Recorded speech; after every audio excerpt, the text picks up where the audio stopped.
Saudara, kami akan bahas debat perdana Capres bersama pengamat politik Universitas Al-Azhar. Sudah ada Kang Ujang Komarudin. Selamat sore Kang Ujang, terima kasih sudah bergabung bersama kami di Kompas Petang. Mbak Cynthia, siap, sama-sama Mbak Cynthia. Kang Ujang, pendapat Anda nih soal format debat Capres seperti apa menurut Anda? Ya kalau kita cari format yang ideal, ya mestinya kalau ideal itu ya para panelis itu ya tampil gitu. Panelis itu bertanya, bukan hanya membuat soal untuk debat ya, membuat soal untuk para capres-cawapres, tetapi bagaimana sebenarnya ada pendalaman-pendalaman substansi yang disampaikan oleh para capres-cawapres kalau kita bicara mau ideal. Tetapi kan kelihatannya agak sulit ya menerapkan itu. Makanya wajar kalau Mbak Bivitri Susanti mundur karena punya pengalaman di 2019 yang lalu yang formatnya masih sama. Ya mestinya memang ada kepentingan KPU yang mengakomodasi ya terkait dengan Ya. panelis-panelis yang telah diberi kesempatan untuk bisa mendalami terkait dengan materi substansi ya, baik dalam konteks visi misi, program, platform maupun ide dan gagasan yang akan disampaikan oleh kandidat capres dan cawapres. Karena sejatinya yang namanya hanya pertanyaan kan cuma dijawab begitu, tapi tidak mendalam. Oke. Tetapi mungkin itu yang bisa diberikan oleh KPU begitu, belum ideal kira-kira begitu. Oke, Kang Ujang, ini kan tapi nanti akan ada dua segmen yang memberi kesempatan antar paslon untuk berinteraksi, untuk saling melakukan tanya jawab. Menurut Anda akan seperti apa nanti nih? Ya, yang namanya debat kan ya ada silang pendapat ya, ada silang gagasan, ada adu pendapat, adu gagasan, adu wacana begitu. Ya itu harus dilakukan karena kalau itu tidak ada namanya bukan perdebatan gitu, hanya satu arah. Maka berdebat itu dua arah. Nah, saya melihat kelihatannya akan menarik ya, ini debat perdana. Kita tahu bahwa Litbang Kompas telah merilis ada 28,7%, masyarakat yang masih bimbang, Ya. yang masih galau gitu ya, yang masih belum yakin, yang masih belum menentukan pilihannya. Nah ini kan bisa disasar ya dengan debat yang bagus, dengan debat yang berkualitas, dengan presentasi yang baik dari para kandidat itu untuk meyakinkan mereka-mereka yang bimbang itu. Nah, Jadi saya bicara soal itu melihat nih Kang Ujang, seperti apa sih cara yang paling tepat untuk capres-capres ini untuk menggait pemilihnya nanti? ya pertama penguasaan ya, penguasaan materi tentu substansi yang akan disampaikan. Mesti tahu betul, paham betul apa yang akan disampaikannya, tahu dan paham. Lalu juga secara psikologis harus menguasai panggung gitu. Artinya forum panggung debat itu harus dikuasai secara psikologis. Karena bagaimanapun seorang narasumber atau seorang pembicara ataupun seorang pendebat ya, katakanlah capres-cawapres harus menguasai secara psikologis panggung perdebatan itu. Yang ketiga harus mampu memprediksi kira-kira apa yang akan disampaikan oleh lawan debat. Itu juga harus harus diulik gitu, kira-kira arah kemana pertanyaan dari lawan debat yang akan dihadapi. Itu menjadi penting.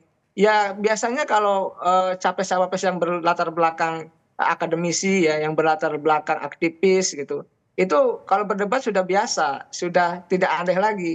Karena tadi penguasaan materi atau substansi, penguasaan panggung, lalu prediksi terkait dengan arah pertanyaan atau sanggahan dari lawan debat itu harus diketahui, paling tidak harus paham arahnya kemana. Karena kan temanya sudah jelas, isunya juga pasti yang update begitu. Jadi tidak akan kemana sebenarnya kalau para kandidat capres-cawapres itu memahami tadi ya terkait dengan substansinya, lalu terkait dengan penguasaan panggungnya, lalu terkait dengan prediksi pertanyaan-pertanyaannya, baik yang Oke. disampaikan oleh lawan debat maupun oleh para panelis yang disampaikan oleh moderator begitu. Oke, ini kan ada beberapa segmen yang dibagi menjadi beberapa bagian seperti itu Kang Ujang.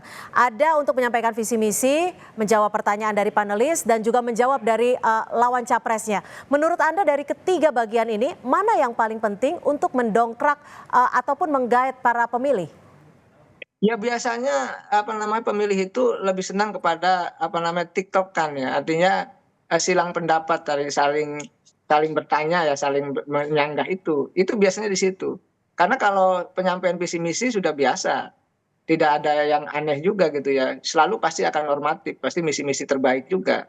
program-program juga ya sudah biasa juga. Tetapi kalau yang namanya tadi bertanya, menyanggah gitu, saling silang pendapat, ini yang menarik. Karena disitulah akan muncul mungkin katakanlah apa ya, isu-isu atau kata-kata atau perdebatan atau statement yang tidak terduga. Yang bisa jadi itu mengkritik, bisa jadi juga menyalahkan, bisa jadi juga apa namanya menyudutkan gitu ya. Yang kita tidak tahu. Nah disitulah sebenarnya perdebatan itu akan dimulai menarik karena ada perbedaan. Karena kalau semuanya jalannya normal, lurus-lurus saja ya tidak ada yang menarik. Tetapi kalau di situ ada sanggahan, ada sesuatu perdebatan, ada apa tarung ide dan gagasan gitu ya, ada sesuatu yang bisa diberikan ke publik ya dengan perdebatan-perdebatan yang Ya. berkualitas, tentu tadi dengan isi substansi yang bagus, lalu dengan penyampaian yang baik, lalu juga yang saya lihat ya apa namanya ya penguasaan apa namanya panggung yang baik, maka ya Akan akan menjadi berpengaruh besar minat, ya. ya akan menarik minat bagi para Oke. pemilih Oke, gitu. Kang Ujang, sebelum kita lanjutkan sesi dialog kita, saya akan mengajak Kang Ujang dan juga pemirsa Kompas TV untuk melihat situasi terkini di KPU Jakarta jelang debat perdana malam hari ini. Saudara, ini adalah bagian terluar dari gedung KPU Jakarta di mana saat ini proses sterilisasi sedang ataupun akan dilakukan pada pukul 4 sore nanti.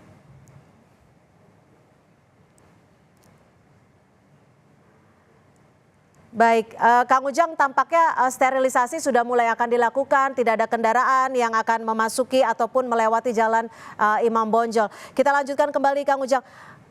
Lalu kalau sudah begitu baik menyampaikan paparan, menyampaikan visi misi, dalam debat ini biasanya pilihan dari para pemilih ini bisa berubah konsep tidak sih atau bisa berubah pilihan tidak sih ketika melihat dari capres-capres ini menjawab pertanyaan dan juga menguasai panggung saat debat?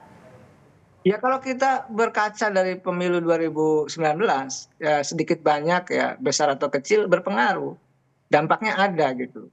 Makanya isu debat ini menjadi isu yang seksi, menjadi isu yang diperbincangkan ya dari Pilpres 2019 hingga saat ini. Karena begitu antusias, rakyat ingin melihat kualitas dari calon pemimpinnya, ingin melihat kualitas dari kandidat capres-cawapres yang ada saat ini. Nah, kita lihat misalkan Pilkada 2017 yang lalu ya, kita analogikan saja gitu.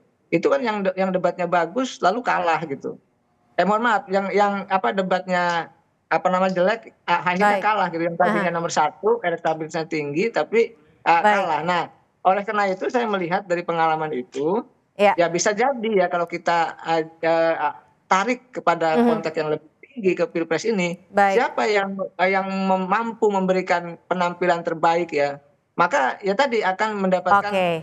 Kami pengaruh sudah dari tangkap. Artinya debat dukungan ini begitu. akan menjadi faktor yang krusial. Kita akan nantikan bersama Kang Ujang pukul 7 malam nanti. Terima kasih Kang Ujang Komarudin, pengamat politik dari Al Azhar, sudah bergabung bersama kami di Kompas Petang.